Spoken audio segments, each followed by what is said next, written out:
وكرم وعلمه من البيان ما لم يعلم. فسبحان الذي لا يحصى امتنانه باللسان ولا بالقلم. نشهد أن لا إله إلا الله وحده لا شريك له، الذي أرسله بالحق بشيرا ونظيرا وداعيا إلى الله بإذنه وسراجا وقمرا منيرا. أما بعد فقد قال الله تعالى في كلامه المجيد وفي فرقانه الحميد. أعوذ بالله من الشيطان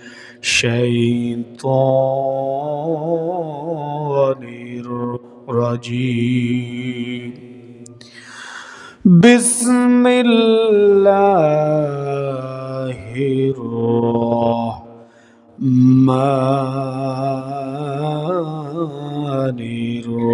الرحيم. الرحمن علم القرآن خلق الإنسان علمه البيان.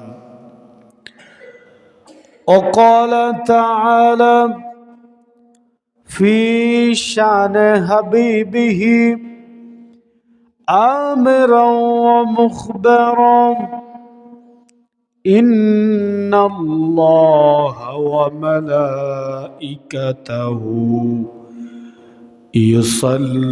يصلون على النبي يا أيها الذين آمنوا صلوا عليه وسلموا تسليما. اللهم صل على محمد وعلى آل محمد كما صليت على إبراهيم وعلى آل إبراهيم إنك حميد مجيد. اللهم بارك على محمد وعلى آل محمد كما باركت على إبراهيم وعلى آل إبراهيم إنك حميد مجيد. উপস্থিত মুআজ্জাজ মুহতারাম সম্মানিত মুরব্বিয়ানে আজম, যুবক বন্ধুরা, ছোট্ট ছোট্ট সোনামণিরা, পর্দার আড়াল থেকে শ্রবণরতা শ্রদ্ধেয়া মা এবং বোনেরা, শুরুতে আমার আন্তরিক সালাম গ্রহণ করুন। আসসালামু আলাইকুম ওয়া রাহমাতুল্লাহি তাআলা ওয়া বারাকাতুহু।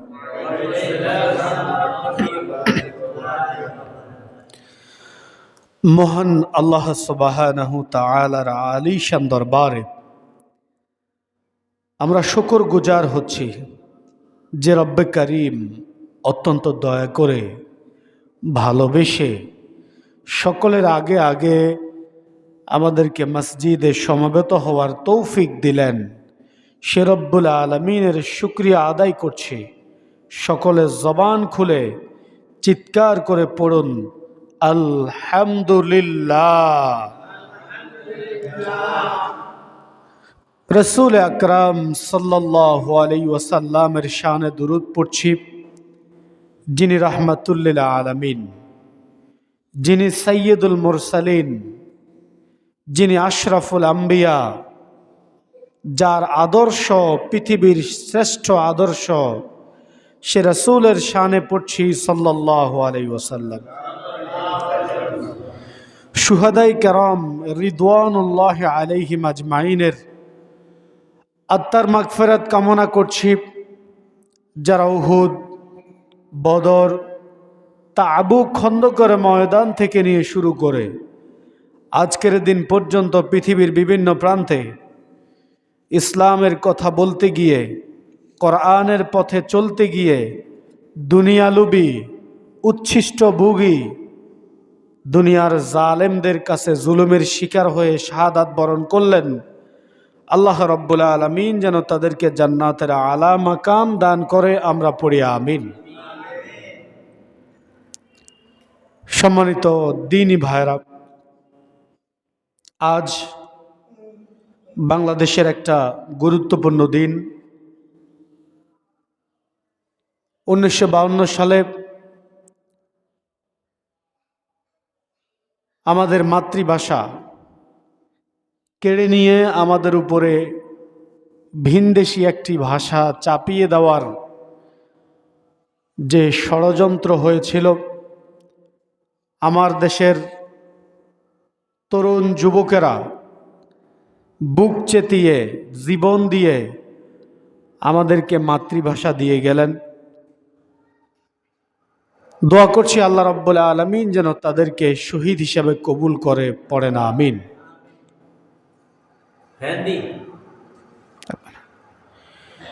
সম্মানিত দ্বীনি ভাইরা, মানুষের অন্তরে যে ভাবের উদ্রেক হয়, মনের ভিতরে যে ভাব জন্মায়, এই ভাব প্রকাশ করার জন্য আল্লাহ রাব্বুল আলামিন আমাদেরকে যে জবান দান করলেন, এটা আল্লাহর দেওয়া অনেক বড় নেয়ামত। আল্লাহ রাব্বুল আলামিন বলেন, খালাকাল ইনসান, আমি মানুষ সৃষ্টি করেছি। শুধু মানুষ সৃষ্টি করে ছেড়ে দেই নাই, আল্লামাহুল বায়ান, আমি তাদেরকে কথা বলা শিখিয়েছি, তাদেরকে বয়ান শিক্ষা দিয়েছি, তাদেরকে ভাষা শিক্ষা দিয়েছি। আমরা যে বিভিন্ন ভাষায় কথা বলি, এই ভাষাগুলো নিজে নিজে তৈরি হয় নাই। এই ভাষাগুলো যিনি তৈরি করলেন তিনি কে? যদিও আমরা বাংলা ভাষার জন্য জীবন দিয়েছি, কিন্তু অধিকাংশ মানুষই আমরা বাংলার, আজকে কত তারিখ এটাও মনে হয় অনেকে বলতে পারবে না, ঠিক না? কারণ হলো রাষ্ট্রীয়ভাবেই বাংলা তারিখের প্রচলন আমাদের নাই। যদি অফিস আদালতে, শিক্ষা প্রতিষ্ঠানে, টেলিভিশনে, সব জায়গায় যদি বাংলা তারিখের ব্যবহার থাকতো, আমরাও এটা গুরুত্ব সহকারে মনে রাখতাম। যেহেতু এটার কোনো ব্যবহার নাই, আমার কাছে মনে হয় এখন শুধু হিন্দুদের পূজার ক্ষেত্রে কেবল বাংলা তারিখ লাগে, ঠিক না? আমাদের কোনো কাজে বাংলা তারিখের দরকার হয় না। কিন্তু যাদের আত্মত্যাগের কারণে জীবন দিল যারা, অন্তত তাদের প্রতি মিনিমাম সম্মান দেখাইয়া হলেও অন্তত মাসের নামটা আমাদের জানা উচিত, ঠিক না? আজকে আরবি মাসের 21 তারিখ, 1446। আজকে শাবানের 21 তারিখ, শাবান মাসের, তার মানে রমজান আসতে আমাদের হাতে আর মাত্র অল্প কয়েকদিন বাকি। কাকতালীয়ভাবে ইংরেজির তারিখ আর আরবির তারিখ এই মাসে এক হয়ে গেছে। আজকে ইংরেজি মাসেরও 21 তারিখ, ফেব্রুয়ারি মাসের, আবার শাবান মাসেরও, আর বাংলা হচ্ছে আজকে ফাল্গুনের 8 তারিখ, ফাল্গুনের 8 তারিখ। তাহলে যেটার দরকার বেশি সেটা তো আমরা শিখবই, পাশাপাশি মিনিমাম কৃতজ্ঞতা বোধ থেকে বাংলা সম্পর্কেও কিছু ধারণা রাখার দরকার আছে না নাই? আছে। পৃথিবীতে হাজার হাজার জাতি, সকল জাতিকে আল্লাহ রব্বুল আলামিন ভাষা শিখালেন। আমরা এক দেশের মানুষ, আরেক দেশের ভাষাও জানি না, ঠিক না? সর্বোচ্চ কেউ হয়তো 2টা ভাষা জানে। আমাদের দেশ থেকে কোনো লোক সৌদি আরব কাজ করতে গেলে তো সেখানে থাইকা কিছু আরবি শিখে, অথবা বিশ্বব্যাপী যোগাযোগ করার জন্য কিছু মানুষ ইংরেজি জানে। কিন্তু পৃথিবীতে যে হাজার হাজার ভাষা, অধিকাংশই আমরা এক দেশের ভাষা আর এক দেশের মানুষ বুঝে। দেখেন, যেগুলো দিয়ে আমরা কথা বলি, কথা বলার সময় আমাদের জিহ্বা, আমাদের নাক, আমাদের ঠোঁট, আমাদের দাঁত, আমাদের কণ্ঠনালী, পৃথিবীর সব মানুষের একরকম কিনা বলেন? সকলের জিহ্বা একরকম না, সকলের দাঁত একরকম না, ঠোঁট একরকম না, নাক একরকম না, কিন্তু ভাষা বের হয় বিভিন্ন রকম, ঠিক না? এটা শিখালেন কে? আল্লাহ। পৃথিবীতে যত রকম ভাষাই থাকুক, আমরা বুঝি আর না বুঝি, সমস্ত ভাষাগুলো যিনি বুঝেন তিনি আমার আল্লাহ। এমনকি পশু পাখিদের ভাষাও তিনি জানেন। পশু পাখিরাও যখন ক্ষুধার যন্ত্রণায় চিৎকার করে উঠে, ওই চিৎকারটা যিনি শুনেন তিনি তো রব। সুবহানাল্লাহ। অন্য সকল সৃষ্টি থেকে মানুষকে সম্মানিত করা হয়েছে 2টা গুণের কারণে। জোরে বলেন কয়টা? একটা গুণ হলো মানুষের হুঁশ আছে, মানুষের জ্ঞান আছে, নিজের ভালো মন্দ বুঝার ক্ষমতা আছে। এই হলো মানুষের একটা গুণ। আর একটা গুণ হলো মানুষেরা কথা বলতে পারে। সুবহানাল্লাহ। মানুষ ছাড়া পৃথিবীর কেউ কি এত সুন্দর করে কথা বলতে পারে? পারে না। সে রব্বুল আলামিন যদি ইচ্ছে করতেন আমাকে আপনাকে এই জবানটা বন্ধ করে দিতে পারতেন কিনা বলেন? আমাদেরকে বোবা বানাতে পারতেন না? আমাদের ডানে বামে কত মানুষই তো আছে, কি বলে আমরা বুঝতে পারি না, আছে না নাই?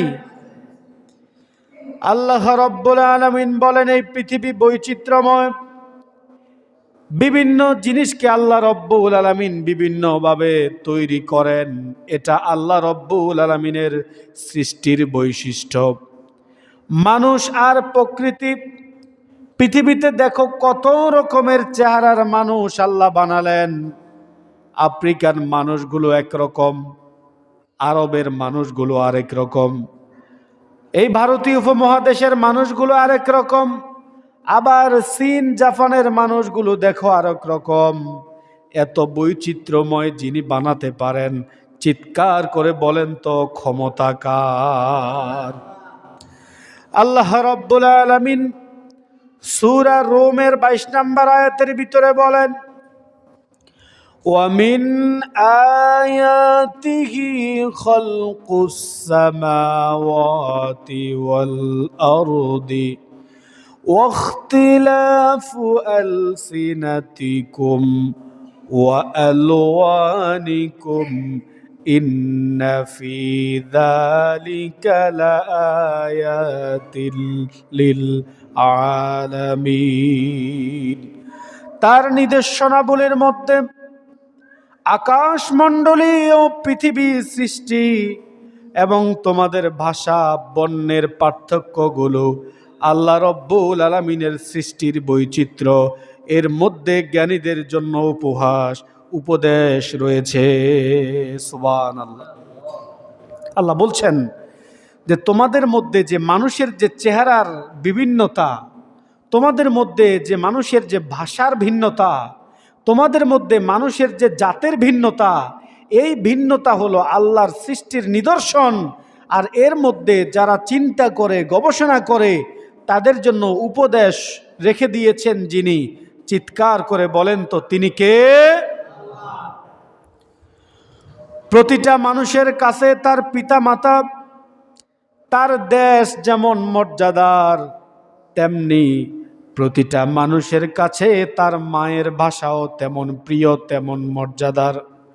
এজন্য আল্লাহ রাব্বুল আলামিন এই দুনিয়াতে যত নবী রাসূল পাঠিয়েছেন, যত আম্বিয়া আলাইহিমুস সালামদেরকে পাঠিয়েছেন, সমস্ত নবীদেরকে কিতাব দান করেছেন তাদের মাতৃভাষায়। সুবহানাল্লাহ। ধরেন রাসূলুল্লাহ সাল্লাল্লাহু আলাইহি ওয়াসাল্লাম তিনি দুনিয়ায় এসেছিলেন আরবে। কোথায়? এখন যদি রাসূলকে কিতাব দেওয়া হতো ইংরেজিতে, তাহলে ওই বর্বর যুগের মানুষদেরকে কি বোঝানো সহজ হতো না কঠিন হতো? এজন্য প্রত্যেক নবীকে তার মাতৃভাষায় কিতাব দান করেছেন যিনি, তিনি কে? আল্লাহ রাব্বুল আলামিন বলেন, ওয়ামা আরসালনা মির রাসূলিন ইল্লা বিলিসানি কওমিহি। স্বজাতির ভাষা ছাড়া, মাতৃভাষা ছাড়া আমি কোনো রাসূলকে দুনিয়াতে পাঠাই নাই। তার মানে হলো প্রত্যেক নবীকে আল্লাহ রব্বুল আলামিন মাতৃভাষায় কিতাব দান করেছেন। সুবহানাল্লাহ।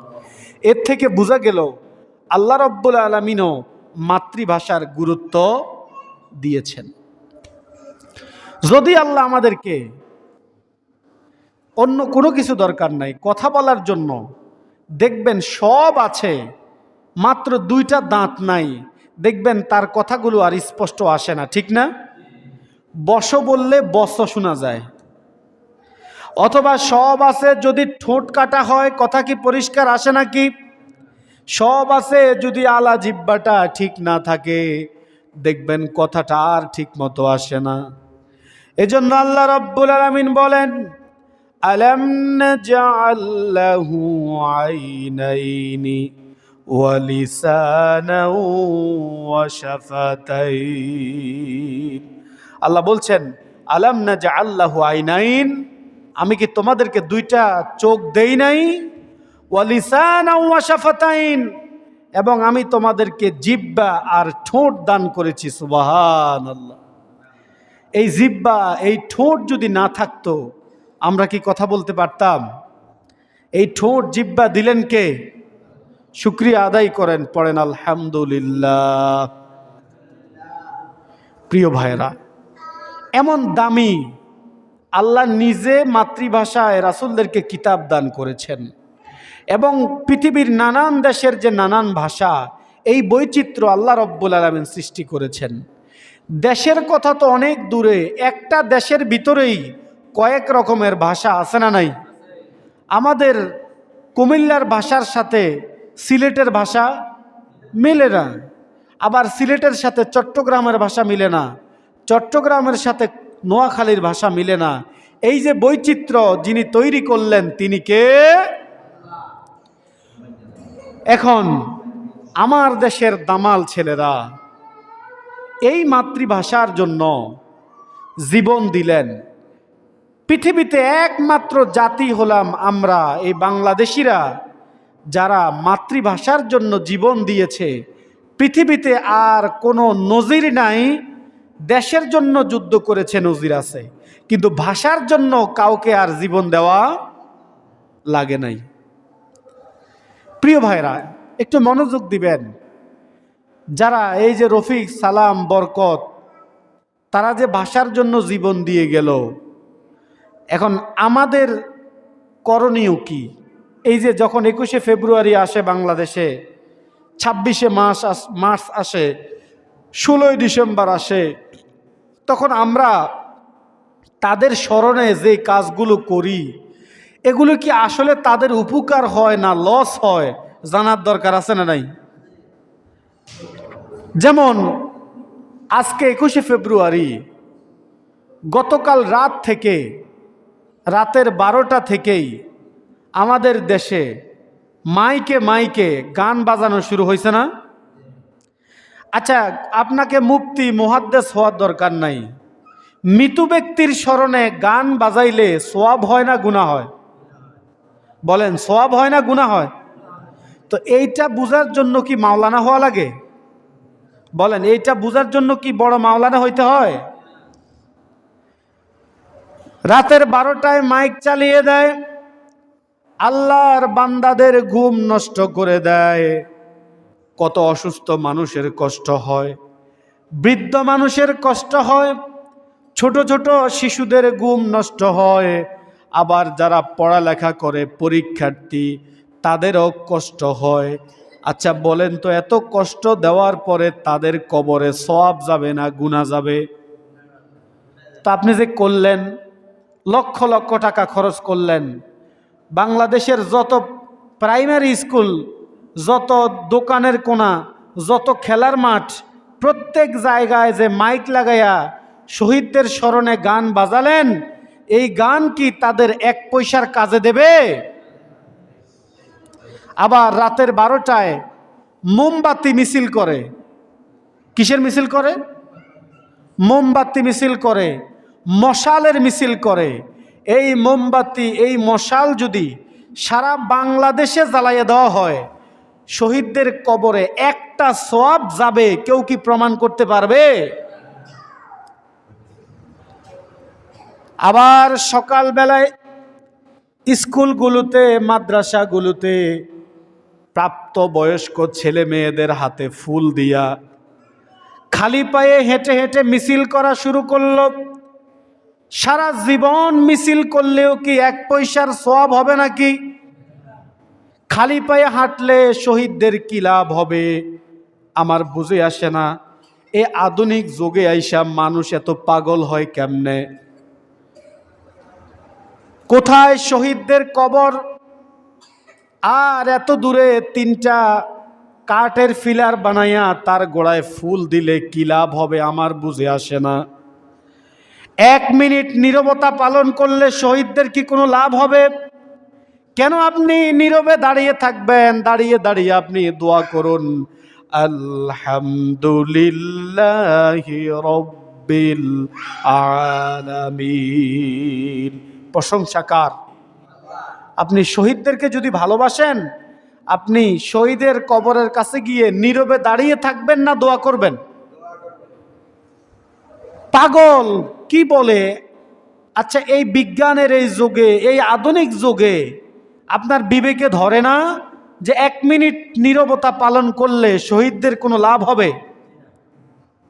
প্রিয় ভাইরা, এই যে স্কুল, কলেজ, মাদ্রাসা, ইউনিভার্সিটিতে ছোট ছোট বাচ্চাদেরকে আপনি মাদ্রাসায় নিয়ে 1952 সালের ইতিহাস তাদেরকে শুনান, আমার কোনো আপত্তি নাই। কিন্তু তাদের হাতে যে ফুল তুলে দিলেন, এই ফুল যদি শহীদ মিনারে না দিয়া তারা নিজেরা বিনিময় করে, এই জেনার গুনাহ তো তাদের কবরে যাবে, ঠিক কিনা বলেন?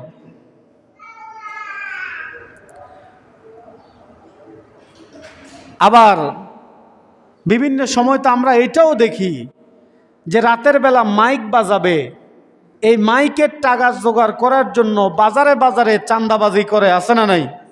দোকান থেকে চাঁদা তোলে, বাজার থেকে চাঁদা তোলে বিরিয়ানি খাওয়ার জন্য। এই পথ আপনারা বন্ধ করে দিন, ঠিক কিনা বলেন? প্রিয় ভাইরা, রাতের বেলা বিরিয়ানি খাওয়ার জন্য কখনো কখনো আমরা এটাও দেখি যে মানুষের পালা হাঁস মুরগি পর্যন্ত চুরি করে, কোথাও কোথাও গরু চুরির ঘটনা পর্যন্ত ঘটে। তো ঘটে যে এতে শহীদদের কি এক পয়সার লাভ আছে? শহীদদের জন্য আমাদের কি করা দরকার? দোয়া করা দরকার। এই শহীদ মিনার তৈরি একটা 3টা খুঁটা বানাইয়া এই খুঁটার সামনে ফুল রাখলে যদি শহীদদের উপকার হয়, তাহলে আমার প্রশ্ন হলো, আপনার বাবার কবরে কেন আপনি ফুল দেন না? যদি ফুল দিলে 1 পয়সার লাভ হতো, যদি কেউ প্রমাণ করতে পারে ফুল দিলে মৃত মানুষের 1 পয়সার লাভ হতো, তাহলে দুনিয়ার বহু সন্তানেরা তাদের বাবা মায়ের কবরে ফুলের ট্রাক আইনা ঢাইলে দিত। ঠিক কিনা বলেন? এই পাগলামির মানে কি? কেন এটা করেন? শহীদদের যদি ভালোবাসতে চান, শহীদদেরকে যদি আপনি ধারণ করতে চান, তাহলে 1 নাম্বার আপনার দায়িত্ব হলো, যারা শহীদ হলো ভাষার জন্য, তাদের পরিবারের সদস্য যারা আছে জীবিত, ওই পরিবারকে আর্থিকভাবে রাষ্ট্রীয়ভাবে তাদেরকে সহযোগিতা করা এটা রাষ্ট্রের দায়িত্ব। ঠিক কিনা বলেন? যারা পঙ্গুত্ব বরণ করে দেশের জন্য, তাদের পুরোপুরি দায়িত্ব রাষ্ট্রকে নিতে হবে। এটা হলো আমাদের প্রকৃত দায়িত্ব। কিন্তু তা নাই, বড় বড় ফুলের ডালা নিয়ে অমুক নেতার পক্ষ থেকে, অমুক দলের পক্ষ থেকে, অমুক ব্যক্তির পক্ষ থেকে, এমনকি এই ফুল দিতে গিয়ে পায়ের নিচে পড়ে পদদলিত হয়েও বহু মানুষ মারা যায়। ঠিক কিনা বলেন? আমি আপনাদেরকে যে মেসেজটা দিতে চাই, আমি আমার দেশের প্রথমে আলোচনা শুরু করেছি, শুধু আমি নয়, ভাষার ভিন্নতা, মাতৃভাষার গুরুত্ব যিনি দিয়েছেন তিনি কে? তো আমি তো আল্লাহর আইনের বিরুদ্ধে যাব না। আমিও আমার দেশের মাতৃভাষাকে ভালোবাসি। আমি আমার মায়ের ভাষায় আমার কথা যত সহজে প্রকাশ করতে পারি, অন্য ভাষায় এত সহজে প্রকাশ করা যায় না। জীবনের তাগিদে ইংরেজি শিখেছি, জীবনের তাগিদে আরবি শিখেছি, উর্দু শিখেছি, কিন্তু কথা বাংলাতে বললেই মনে বেশি শান্তি লাগে। ঠিক কিনা? কিন্তু কি করছেন আপনি? ফাইনা তাযহাবুন, কি করছেন? কোন দিকে যাচ্ছেন? আল্লাহ বিরোধী, ইসলাম বিরোধী, কোরআন বিরোধী কোন কর্মকাণ্ড আমি জেনে বুঝে মেনে নিতে পারি না। আমাদের এই কথাগুলো শুনলে কিছু কিছু প্রগতিশীল, আগে বলতো সরাসরি নাস্তিক, এখন নাস্তিক শুনতে খারাপ লাগে, এখন নতুন নাম দিছে কি? প্রগতিশীল। কি নাম? এই প্রগতিশীলরা যখন আলেমরা এই কথাগুলো তাদেরকে বলে যে কবরে ফুল দিয়া কোনো লাভ নাই, তাদের জন্য গান বাজাইয়া কোনো লাভ নাই, তাদের নামে চাঁদা তুলে সেই চাঁদা দিয়া বিরিয়ানি খাওয়ার মধ্যে কোনো ফায়দা নাই, যদি পারো তাদের জন্য দোয়া করো, তখন তারা বলে এরা দেশদ্রোহী, এরা ধর্মান্ধ। এই ধরনের নানান ট্যাগ দিয়ে আলেমদের সাথে তারা অত্যাচার নির্যাতনের রাস্তা খুলে দেয়। কথা বলেন ঠিক কিনা? প্রিয় ভাইয়েরা, এজন্য মোমবাতির মিছিল করলে শহীদদের 1 পয়সার লাভ হবে না। ওই যে আমার দেশে একটা আছে শিখা চিরন্তন, নাম শুনেন নাই? সারাক্ষণ আগুন জ্বালায়া রাখে। এটা একটা শিরক। আগুনের পূজার সাথে মুসলমানদের কোনো সম্পর্ক।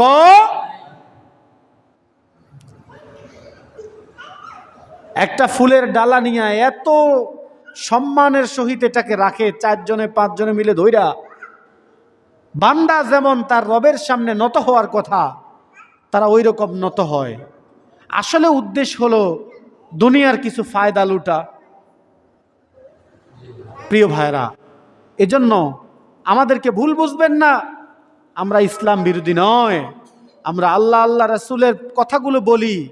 এই কথা কারো কাছে ভালো লাগে লাগলেও বলবো, খারাপ লাগে লাগলেও।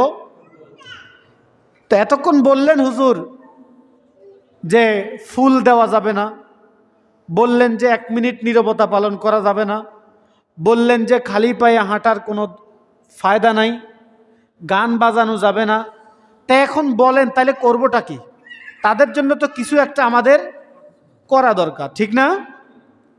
1 নাম্বার হলো 1952 সালে আসলে কি ঘটেছিল, কেন ভাষা আন্দোলন হলো, এইটা আমাদের আগামী প্রজন্মের কাছে এই সঠিক ইতিহাস তুলে ধরতে হবে। এটা হিন্দুদের সাথে মুসলমানদের যুদ্ধ ছিল না, এটা রাষ্ট্রের সাথে রাষ্ট্রের বোঝাপড়ার ঘাটতি ছিল। যারা শহীদ হয়েছে রফিক, সালাম, বরকত, এরা প্রত্যেকেই মুসলমান ছিল, ঠিক না? কি বলেন, মুসলমান ছিল না? রফিক, সালাম, বরকত এই নামগুলো শুনলে বোঝা যায় কিনা তারা হিন্দু না মুসলমান? মুসলমান। কিন্তু বাংলা ভাষাটাকে তারা মনে করেছে এই ভাষার মালিক হলো জীবনানন্দ দাশ, তারা মনে করে এই ভাষার মালিক হলো বঙ্কিমচন্দ্র চট্টোপাধ্যায়। আমরা বলি না, এই ভাষার ঠিকাদার হলো কাজী নজরুল, আমার কি বলা হয়, মতিউর রহমান মল্লিক, এবং এটা হলো আমাদের ইসলামিক যে সমস্ত কবিরা আছে তারা এর ধারক বাহক। এবং ভারতীয় উপমহাদেশে যখন মুসলমানরা শাসন করেছে সে সমস্ত প্রত্যেকটা দরবারে একজন করে কবি থাকতো, তারা সাহিত্য রচনা করত এবং এটা সরাসরি মুসলিম শাসকরা এটাকে প্রমোট করত অর্থ দিয়া, কথা দিয়া, বিভিন্নভাবে, ঠিক কিনা বলেন? এই তো 2 নাম্বার হলো 52 ভাষা আন্দোলনে যারা শহীদ হয়েছে সে সমস্ত শহীদদের জন্য প্রতিটা শিক্ষা প্রতিষ্ঠানে, প্রতিটা মসজিদে, প্রতিটা মাদ্রাসায় তাদের জন্য দোয়ার আয়োজন করতে হবে। কি করতে হবে? দোয়ার আয়োজন করতে হবে, মন থেকে তাদের জন্য দোয়া করতে হবে। এমনকি সংসদ অধিবেশন ডেকে সেই সংসদে পর্যন্ত তাদের জন্য দোয়া করতে হবে। রাষ্ট্রের মাথা থেকে শুরু করে নিচ পর্যন্ত প্রতিটা জায়গা থেকে তাদের জন্য দোয়া করা লাগবে। তাদের স্মরণে গান বাজনা বয়কট করতে হবে, কারণ গানের সাথে ইসলামের কোনো সম্পর্ক নাই। ফুল, এই ফুল তাদের 1 পয়সার উপকার হবে না, তাদের কবরের পাশে নীরবে দাঁড়িয়ে থাকলে 1 পয়সার উপকার হবে না, খালি পায়ে হাঁটাহাঁটি করলে তাদের 1 পয়সার লাভ হবে না। প্রিয় ভাইরা, এজন্য নাস্তিকরা মুসলমানদের কাছে তাদের শিরকি এজেন্ডা বাস্তবায়ন করার জন্য তারা একবার এক একজনের উপরে ভর করে। এদেশে নাস্তিকদের সংখ্যা নেহায়েত একেবারেই কম, কিন্তু তারা দেশের মূল জায়গাগুলো দখল করে থাকে। দেশের জ্ঞান বিজ্ঞান চর্চায় হয় বিশ্ববিদ্যালয়গুলো থেকে, সে বিশ্ববিদ্যালয়গুলোর লাইব্রেরিগুলো নাস্তিকদের বই দ্বারা ভরপুর করা হয়েছে। সেখানে ইসলামী সাহিত্য নাই, সেখানে কোরআনের তাফসীর নাই, সেখানে হাদিস নাই। এজন্য একজন বাবা জমি জমায় কাজ করে, খেতে খামারে কাজ করে, তার একটা ছেলেকে অনেক কষ্ট করে বিশ্ববিদ্যালয়ে পাঠায়। এই বাবা হলো এমন, সারাদিন জমিনে কাজ করে, আজান হলে মসজিদে চলে আসে, টাকা পয়সা হলে জাকাত দেয়, রমজান আসলে রোজা রাখে, স্ত্রী বিবি বাল বাচ্চাকে পর্দায় রাখে। এরকম একটা ধর্মীয় গাম্ভীর্যপূর্ণ পরিবার থেকে যখন একটা সন্তানকে বিশ্ববিদ্যালয়ে পাঠানো হয়, কয়েক বছর পরে দেখা যায় ওই সন্তান আর ইসলামের ধার ধারে না, সে প্রগতিশীল ভাব দেখায়। তখন আর চুলের ঠিক থাকে না, দাড়ির ঠিক থাকে না, নিজের আচার আচরণ ওপেন, ফ্রি মিস্কিং, লিভ টুগেদার, এই সমস্ত সংস্কৃতির সাথে মিশে তারা নষ্ট হয়ে যাচ্ছে। এজন্য এই পরিবর্তন করতে চাইলে আমাদের যারা বিভিন্ন দলে, এদেশে যারাই রাজনীতি করেন, যেই দলই করেন, নাস্তিকদেরকে কোনোভাবেই আপনারা প্রমোট করবেন না। এই নাস্তিকরাই একসময় আপনাদের পতনের কারণ হয়। এর প্রমাণ আমরা বিগত 17 বছর দেখেছি, ঠিক কিনা বলেন? 17 বছর পুরাটা বাংলাদেশকে মূর্তি দিয়ে তারা ভরপুর করেছিল। বিশ্ববিদ্যালয়ের সামনে, আইনসভার সামনে, সংসদের সামনে, রাস্তার মোড়ে মোড়ে তারা মূর্তি বসিয়েছিল। কত বছরে? কিন্তু এই জাতি এটা খালি করতে 17 ঘন্টাও লাগে নাই। কারণ মূর্তির সাথে ইসলামের কোনো সম্পর্ক, তাদের এজেন্ডা বাস্তবায়নের চেষ্টা করবেন না। আর সব বাদ। আমি মাঝে মাঝে ভাবতাম যে ধরেন কলাখাল গ্রামের একটা ছেলে, যে কেউ হোক, শহীদদের স্মরণে গান বাজায়, এটা ধরে মাইনে নেওয়া যায়। কারণ ধরেন শেখ মুজিবুর রহমান সাহেব, সে তো তার কোনো আত্মীয় লাগে না, লাগে?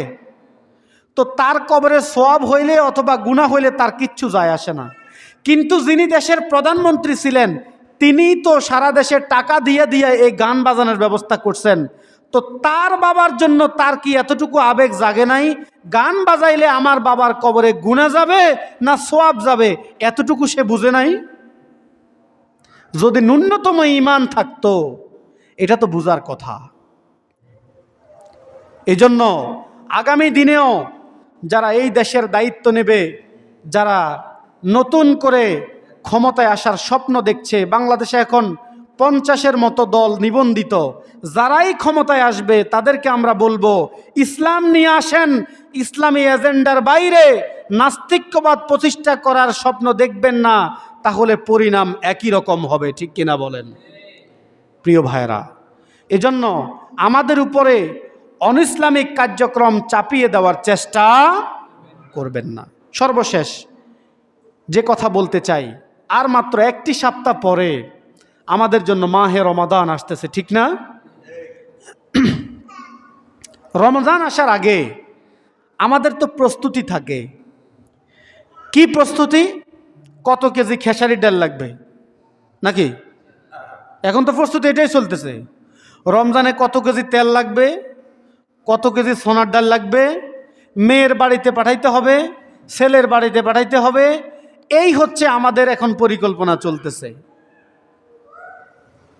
কতটা নিচু মানসিকতার মানুষ হলে রমজানের ইফতারি ছেলের শ্বশুর বাড়ির থেকে না আসলে পুত্রবধূকে নানানভাবে কথা দিয়া খোটা দেয়, এরকম নির্লজ্জ বেহায়া ছোট লোক আছে না নাই? এটা হলো ছোট লোক। এটা কি? নির্লজ্জ, বেহায়া, বেশরম। আপনি রোজা রাখছেন কার জন্য? সাধ্যের মধ্যে একটা খেজুর দিয়ে ইফতার করবেন, একটু পানি খেয়ে ইফতার করেন। আমার এই বাংলাদেশের লোকেরা তৌফিক ছিল না, এক মুঠা চাউল দিয়েও ইফতার করেছে, আছে না নাই? আর এখন ছেলের শ্বশুর বাড়ি থেকে সোনার ডাল আসবে আর আপনি বানাইয়া আলু সব খাবেন, সেই স্বপ্ন দেখেন। আপনার সাথে বেহাইয়া ছোট লোক আর হতে পারে? এখন কোনো বাবা যদি তার মেয়ের জন্য হাদিয়া পাঠায়, সেটা ভিন্ন কথা। যার তৌফিক নাই, পাঠাইতে পারে নাই, সব দিছে শুধু নারিকেল দেয় নাই, এর জন্য ঝগড়াঝাটি আছে না নাই? আছে। এখন এই রমজানের পরিকল্পনা, কত কেজি তেল লাগবে, কত কেজি সোনা লাগবে, কোথার থেকে দুধ রোজ করবেন, এই পরিকল্পনা করবেন না এক মাসে কি আমল করলে আমি তাকওয়াবান হতে হবে পারবো, সেই পরিকল্পনা আমাদের দরকার আছে না নাই? রমজান আমাদের কাছে আসে কি জন্য? লাআল্লাকুম তাত্তাকুন, যেন আমরা মুত্তাকি হতে পারি। মুত্তাকি মানে হচ্ছে নিজেকে, দেখেন মানুষের যে সম্পদ আল্লাহ দেয়, এই সম্পদের একটা জাকাত আছে। কি আছে? আর আবার আমাদেরকে যে আল্লাহ একটা দেহ দান করলেন, এই দেহের একটা কি আছে? এই দেহের জাকাত হলো এই সিয়াম, রোজা। এটা হলো আপনার দেহের জাকাত। আপনার আশেপাশে মানুষেরা যে খাবারের কষ্টে থাকে, খাবারের কষ্টে থাকলে যে তাদের কি কষ্ট হয়, এটা বুঝার জন্য আল্লাহ এই রোজার বিধান আপনাকে দিয়েছে। সুবহানাল্লাহ। আপনি যখন সকাল ভোর রাতে চেহারি খেয়ে আবার সন্ধ্যা পর্যন্ত অভুক্ত থাকেন, দুপুরবেলা যখন আপনার একটু ক্ষুধার কষ্ট হয়, তখন আপনার এই অনুভূতি আসা দরকার, আইরে আমি তো শুধু রমজানে কষ্ট পাই, অথচ আমার ডানে বামে কত মানুষ নিত্যদিন এই খাবারের কষ্ট পায়, আছে না নাই? আছে। এজন্য এর পরিকল্পনা করবেন এই রমজানে আমরা যারা কোরআন পড়তে পারি না তারা আমরা কোরআন শিখব। রাজি আছি ইনশাআল্লাহ? বয়স আপনার যত বছরই হোক, যদি বয়স 80 বছর হয়, এরপরেও পরিকল্পনা করেন আমি কোরআন শিখব। একটা সূরা শিখেন, একটা আয়াত শিখেন। এই শিখা অবস্থায় যদি আপনি মৃত্যুবরণ করেন আপনি শহীদ হয়ে যাবেন। সুবহানাল্লাহ। পারবেন ইনশাআল্লাহ? আমি মসজিদ কর্তৃপক্ষকে বলবো যদি সম্ভব হয় রমাদানে প্রতি জোহরের পর এখানে কোরআন শিক্ষার ব্যবস্থা করা হোক। আপনারা আসবেন তো ইনশাআল্লাহ? 1 ঘন্টা, বেশি দরকার নাই, 1 ঘন্টা শিখেন। আমাদের তো ব্যস্ততার কোনো শেষ নাই। আপনি মনে করেন যে আর কয়েকটা বছর যাক, এরপরে আমি অবসর হয়ে যাব, একবারে মসজিদে ঢুকে যাব। মনে রাখবেন সময় যত যায় ব্যস্ততা তত অবসর আপনি কখনোই হবেন না। এর মধ্য থেকে আপনাকে সময় বের করতে হবে। যদি মসজিদ কর্তৃপক্ষ আয়োজন করে আপনারা রাজি আছেন ইনশাআল্লাহ? এবং আমাদের এখানে তো প্রতি বছরই আমরা খতম তারাবি পড়ি। ধৈর্য সহকারে আপনারা মসজিদে আসবেন। এই হাফেজ সাহেব কি নিয়োগ হয়েছে? হয়েছে? কয়জন? 2 জন। তা আমাদের হাফেজ সাহেব নিয়োগ হয়ে গেছে। এখন হাফেজ সাহেবের পিছনে যদি 10 লাখ মুসল্লি থাকে অথবা 10 জন থাকে, এর মধ্যে হাফেজ সাহেবের তেলাওয়াতে কি কম বেশি হয়? পিছনের লোক যতজনই হোক তেলাওয়াত তো একই রকম, ঠিক কিনা? তো এই জন্য আপনাদেরকে অনুরোধ থাকবে আপনারা সকল ব্যস্ততা ছেড়ে দিয়ে এখানে এসে আপনারা খতমে তারাবি পড়বেন। এবং আমি ইমাম হিসাবে অনুরোধ করব হাফেজ সাহেবদেরকে বলবেন খতম করা অবশ্যই ভালো কাজ, কিন্তু এই খতম করতে গিয়ে যদি এত তাড়াতাড়ি তেলাওয়াত করে যে মুসল্লিরা বুঝতে না পারে, অন্তত হরফের উচ্চারণগুলো মদ গুন্নাগুলো যেন ছেড়ে না দেয় এবং রুকু সেজদায় যেন পর্যাপ্ত সময় নেয়, তাহলে আল্লাহ রাব্বুল আলামিন আমাদের কিয়ামুল লাইলকে কবুল করবেন। পড়েন আমিন। এবং এই রমাদানে আমাদের অনেকেরই আশা যে আমরা তাহাজ্জুদ পড়ি। এখানে অনেকেই আমি পাবো যে সন্ধ্যার সময় শোয়ার সময় পরিকল্পনা করেন যে আজকে রাতে উঠে আমি কি করব। কিন্তু ঘুম থেকে উঠে দেখেন যে মুয়াজ্জিন বলতেছে আসসালাতু খায়রুম মিনান নাওম। আফসোস লাগে যে উঠতে পারলাম না, এরকম না বিষয়টা? কিন্তু রমাদানে কিন্তু আপনি ইচ্ছায় অনিচ্ছায় প্রতিদিনই তাহাজ্জুদের সময় কি করবেন? উঠবেন। উইঠা আগে মিনিমাম 4 রাকাত আপনি কিয়ামুল লাইল করবেন। তা আপনি কি করবেন? তাহাজ্জুদের সালাত আদায় করে এরপরে খেতে যাবেন। খেতে যাবেন একেবারে শেষ সময় 11th আওয়ারে, সাহারির সময় আর 10 মিনিট 25 মিনিট বাকি আছে, এই সময় খেতে যাবেন। একটু আগে খেলেও সমস্যা কি, আগে খাওয়ার পরে যখন দেখবেন যে হাতে এখন 1 ঘন্টা সময়, চিন্তা করবেন একটু বিশ্রাম নেই। এই যে শুইলেন ফজরের নামাজ শেষ, এজন্য খাবেন শেষ সময়ে, খেয়েই মসজিদে চলে আসবেন, নামাজ পড়ে এরপরে আপনি বিশ্রাম নেন। ঠিক আছে কথা? তাহলে রমজান নিয়ে আমাদের পরিকল্পনার দরকার আছে না নাই? যাদের উপরে জাকাত ফরজ হয়েছে তারা এই রমজানে জাকাত দেবেন, কারণ রমজানে 1 টাকা দান করলে 70 টাকার সওয়াব দেয় কে? এখানে ফিতরা আছে। এবং মাসের শেষে গিয়ে কারা এতেকাফ করবেন আগে থেকেই নিয়ত করেন। এই যে মুরব্বীরা একজন একজনকে রাজি করান, মুরব্বী ঘাস কাটতে কাটতে তো হায়াত শেষ করে দিলেন, মুরব্বী জমি সাফ করতে করতে তো হায়াত শেষ করে দিলেন। আপনার আমল নিয়ে আপনি কবরে যাবেন, আপনি মরে গেলে আপনার কবরের পাশে দাঁড়ানোরও কেউ থাকবে না, তার প্রমাণ আপনি নিজে। আপনিও কতদিন আপনার বাবার কবরের কাছে যান না, নিজেকে শুধু প্রশ্ন করেন। এখানে বহু মুরব্বী পাওয়া যাবে, আমি হলফ করে বলতে পারি গত 1 বছরে একদিনও তার বাবা মায়ের কবরের পাশে যায় নাই। আছে না নাই? তা আপনি যদি না যান আপনার সন্তান যাবে। সুতরাং আপনার আমল আপনাকেই করে যেতে হবে। আল্লাহ রাব্বুল আলামিন আমাদেরকে তৌফিক দান করুক। ওয়া মা আলাইনা ইল্লাল বালাগ। আসসালামু আলাইকুম ওয়া রাহমাতুল্লাহি ওয়া বারাকাতুহু।